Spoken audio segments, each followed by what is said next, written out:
itu dia katakan ada di sini kebesaran dan keagungan Allah Subhanahu wa taala, dan benarlah pada ketika itu tetamu Allah. Masjid yang kedua terbaiknya Madinah, kita kena tahu. Masjid yang ketiga terbaiknya Aqsa. Sekarang sudah mula boleh pergi semula ke Aqsa. Dulu tak boleh lama dah, daripada tahun 76 tak boleh pergi. Sekarang baru boleh pergi balik semayang Masjid Aqsa. Kena tahu pula mengatakan bahawasanya sebanyak-banyak ini manusia, manakah manusia yang paling baik sekali dalam kesemua seginya? Tak ada lain melainkan Muhammad Rasulullah Habibullah. Jangan pertikaikan. Insan yang paling baik, yang paling sempurna, yang paling segala-galanya Allah berikan kenikmatan, kemudahan, kerahmatan, keberkatan kepadanya, tak ada lain dah melainkan Muhammad Rasulullah sallallahu alaihi wa alihi wasallam.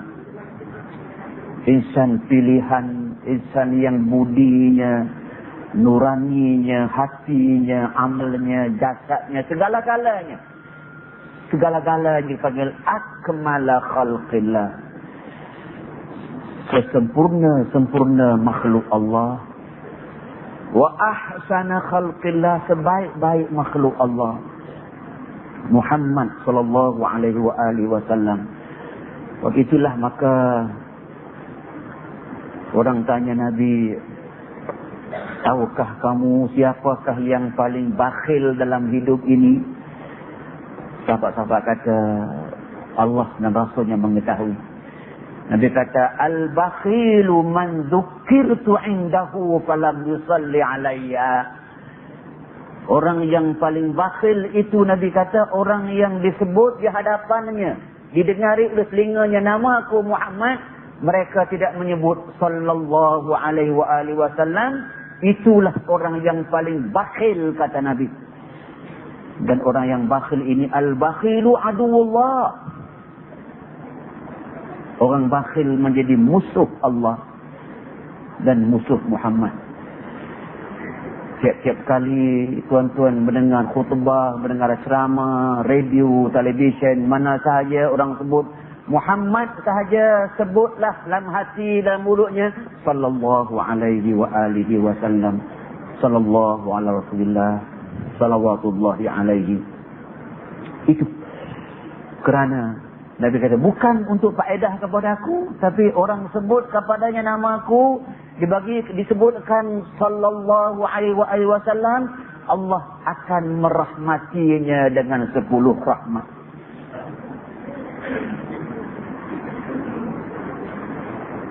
Zaman ini tuan-tuan sekalian, zaman yang rahmat Allah Subhanahu wa taala melimpah kepada manusia.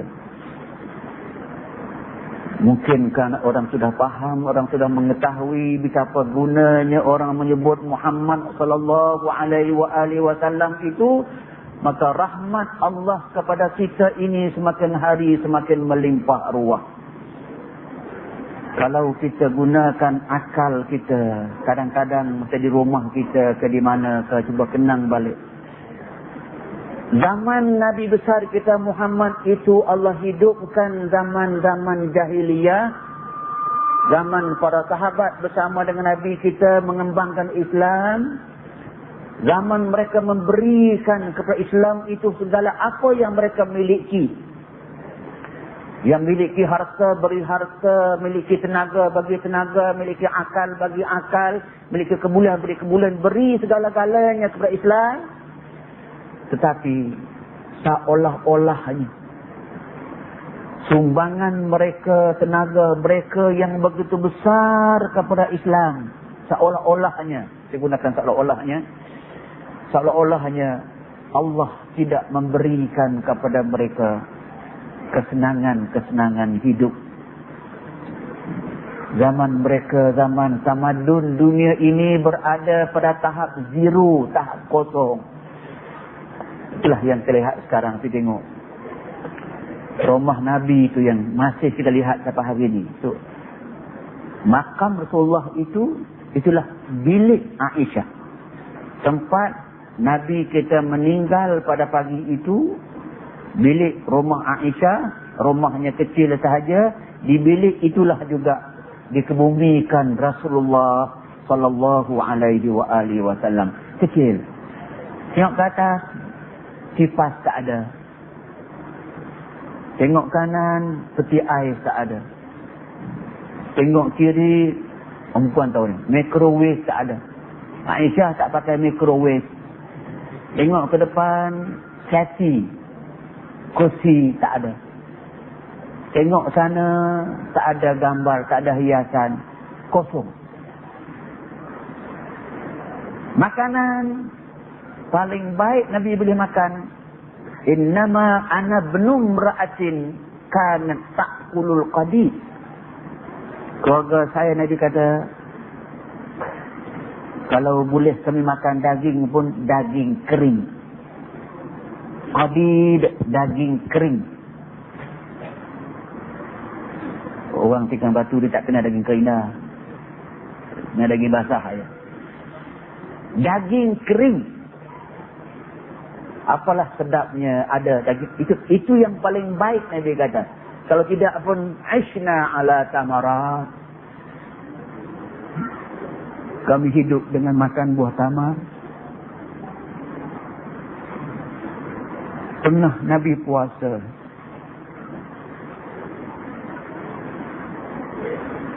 Hari pertama puasa. Tidak ada sebarang makanan yang boleh dibuat buka puasa, melainkan air. Nabi kita buka dengan air. Selepas ibadat malam, tidur malam, bangun sahur. Sahur dengan air sejuk. Nabi tidur. Semayang. Besok puasa hari yang kedua. Daripada hari yang pertama puasa, buka dengan air, sahur dengan air, puasa hari yang kedua. Sampai petang pula. Memang Allah belum nak rezekikan ke Nabinya, kekasihnya. Kekasih Allah Ta'ala. Buka dengan air sejuk. Sahur dengan air sejuk 2 hari. Puasa hari yang ketiga. Sampai kepada buka, memang tak ada. Bukan dibuat-buat, memang tak ada. Dia buka dengan buah tamar. Sebiji sahaja. Sebiji buah tamar yang ada. Tertinggal dalam bekas simpan. Sebiji buah tamar. Belah 2. Buah tamar sebiji. Belah 2. Aisyah, dia kanak-kanak, dia masih muda, tak tahan lapar. Kamu sebelah, aku sebelah. Aisyah kata, tidak cukup Sayyidullah. Tak apalah, ambil kamu 3 suku, bagi saya suku. Makan. Sahur dengan air. Sampai puasa hari yang keempat. Keempat, perut baginda Rasulullah. Ini kekasih Allah ini. Ini ahsan khalqillah ini. Akmal khalqillah ini. Menjerut perutnya. 4 hari puasa dengan minum makan air sejuk, yang masuk pun 1 suku buah tamar. Buah tamar sebiji, belah 4, dia ambil 1 bahagian 3 Aisyah makan. Lepas zuhur tu, dah tak nak cicam dah. Lapar. Dia angkat tangan. Allahumma ya Rabb, laka ashku min ju'i wa atshi. Kepadamu lah ya Allah, saya mengadu sekarang. Ju'ai, hambamu cukup lapar.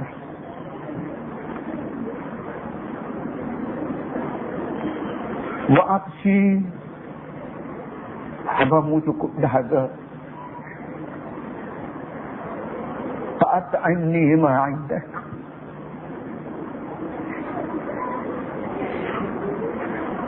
berilah kepadaku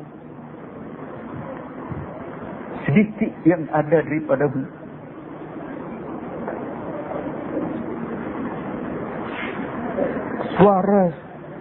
Suara hati itu yang didengar oleh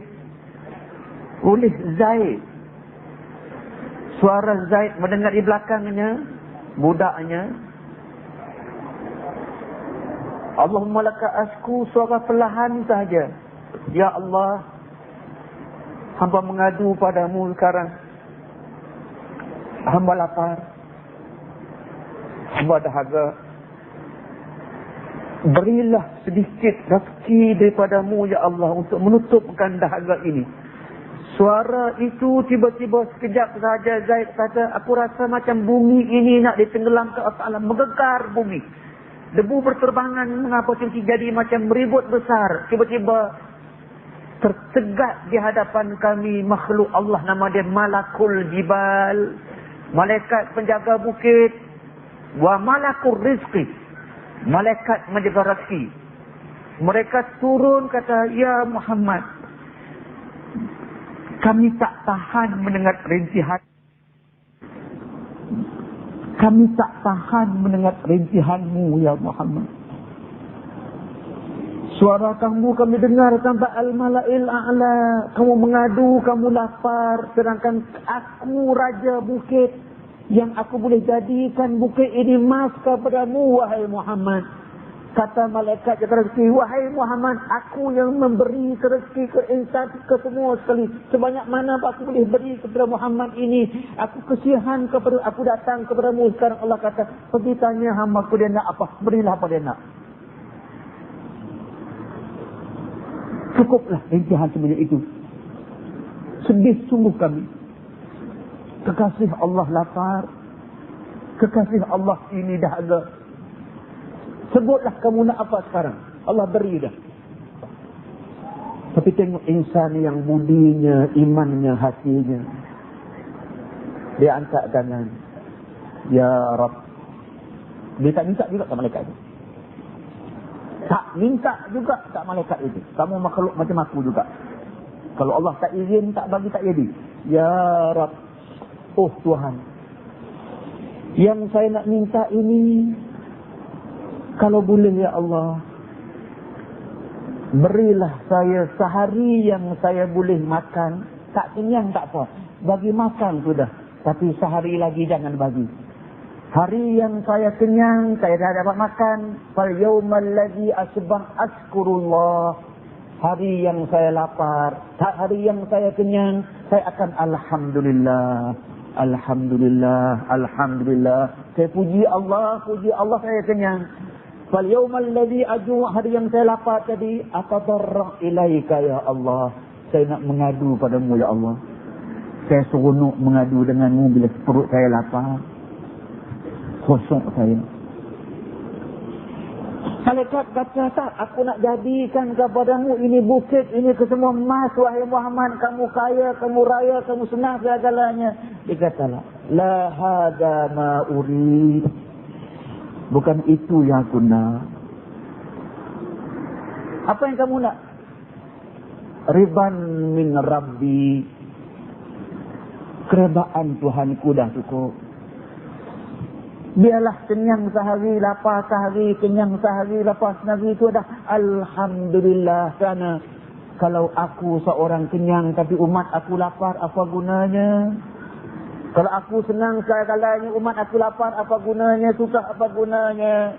Tapi keredaanmu ya Allah yang aku pohonkan. Berilah keredaanmu kepada aku ya Allah. Tak apa lapar, tak apa. Aku reda. Aku tahu kamu kaya. Nak menyatakan makan pun macam tidak cukup, tapi hati reda. Jangan jadi makanan lebih, hati tak reda. Makanan kita hari-hari boleh dikatakan tak pernah yang tak lebih. Tapi hati kita tak reda juga rupanya. Mungkin bukan orang Tikam Batu lah saya agak. Orang Kuala Lumpur, orang tempat saya tu. Kalau bulan puasa itu, bersiapan buka puasa, tak pernah ada orang yang persiapan atas meja itu bila buka puasa kesemuanya licin, tinggal bunga pinggan saja. Tak pernah ada. Bukan orang Tikam Batu. Dia macam jenis kita layan nafsu ni. Orang Kuala Lumpur, saya orang Bangi, kita sudah orang tak bulan puasa ni macam dapur orang tak berasap lah. Memang tak berasap, tak pakai kayu, bukan pakai gas. Tapi beli makanan, cucuk beli, lauk beli. Kawan saya ada beli buat balik dah tu. Sekali sampai rumah ada idang semua dah tengok. Ayak tebu satu jak ni cukup lah. Setiap tebu tu ada pula ayak putih tu, ayak kacang soya tu. Satu jak pula. Jadi dia panggil saya buka puasa. Tak cukup. Start kata pergi beli lagi pula. Sejak lagi ayak putih. Tambah lagi kuih 5-6 macam. Balik tengok. Ustaz mesti main kat jah aku tak cukup ni. Keluar beli lagi. Akhir buka puasa, saya buka puasa hanya dengan air panas satu cawan tu terus. Tak habis. Petang esok tak habis. Sepanjang petang, sepanjang buka tak pernah habis. Tapi hati pandai. Tak apalah buat makan sok nanti. Makan sok apa? Ya, kalau petang waktu lapar pun tak boleh makan habis. Bangun makan sok, maka muatal buka sebelah aja. Kadang suak pun tak kena mulut, kena telinga. Tengah tidur. Memang tak boleh tak habis. Akhirnya, mubazirlah makanan kita. Mubazir. Kemuncak mubazirnya, hari raya baru ni. La hawla wa la quwwata illa billah. Nabi makan lapar. Tak cukup makanan. Sahabat tak cukup makanan. Syukur kepada Allah. Sahabat-sahabat ke semua rumah tak elok, motoka tak ada, motor tak ada, masjid tak ada kipas, tak ada lampu, tak ada apa semua sekali. Syukur kepada Allah, alhamdulillah, iman mereka bertambah, kukuh dan kukuh. Nikmat dunia mereka tak ada. Nabi kita ada pakaian dolai sahaja. Dan sepatu Nabi kita satu sahaja ada, yang itu pun dah koyak. Yang itulah maka Nabi kita jahit dengan tangan dia. Kita baca dalam janji wa yahsifu na'lahu wa yarqa'a thawbahu. Dia jahit sendiri sepatunya yang koyak, dia yang tampung sendiri baju yang telah koyak rabak. Zaman kita zaman siapa yang pakai baju tampung, kain tampung? Tak ada dah.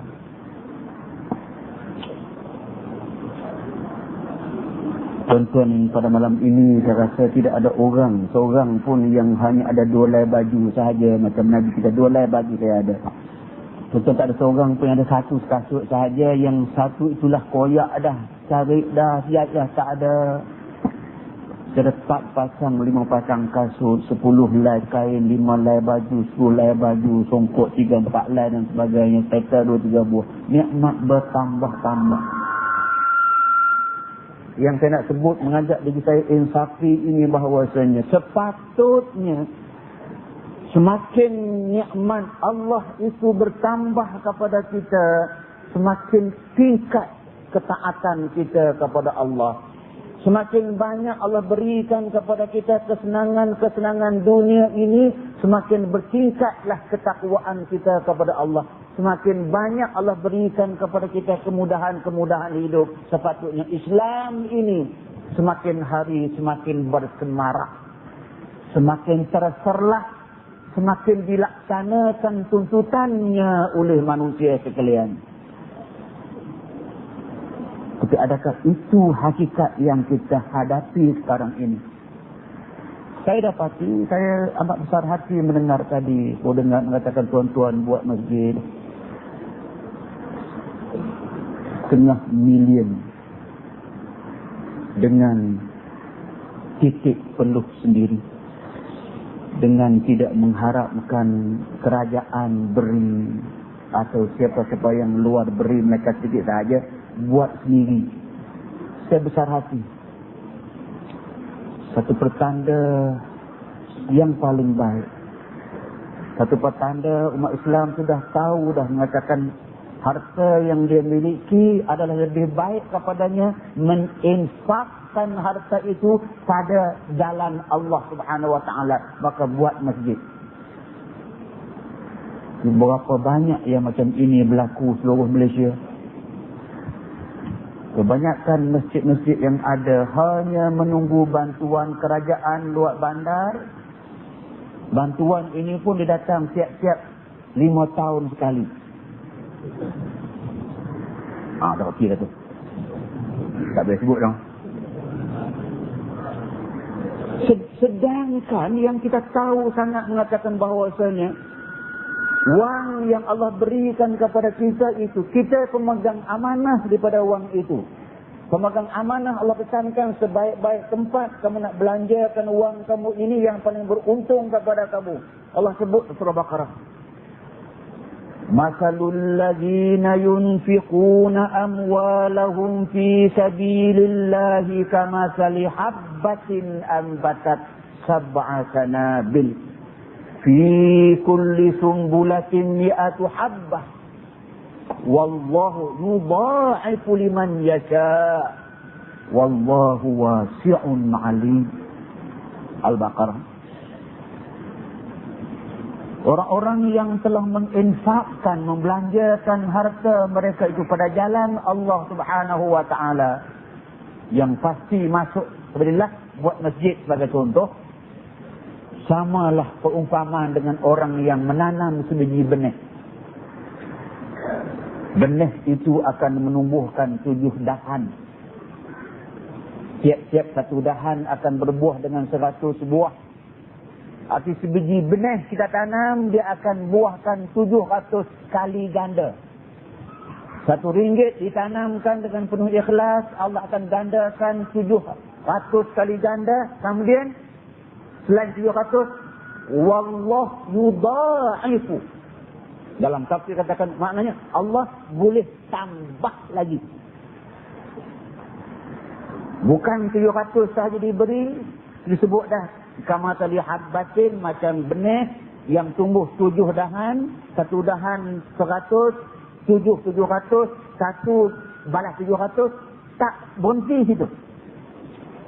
Karena Allah kata wallahu yudha'ifu liman yasha. Aku akan tambah lagi tambahan aku kepada mereka, kepada aku yang siapa yang aku kehendaki. Siapa yang aku kehendaki?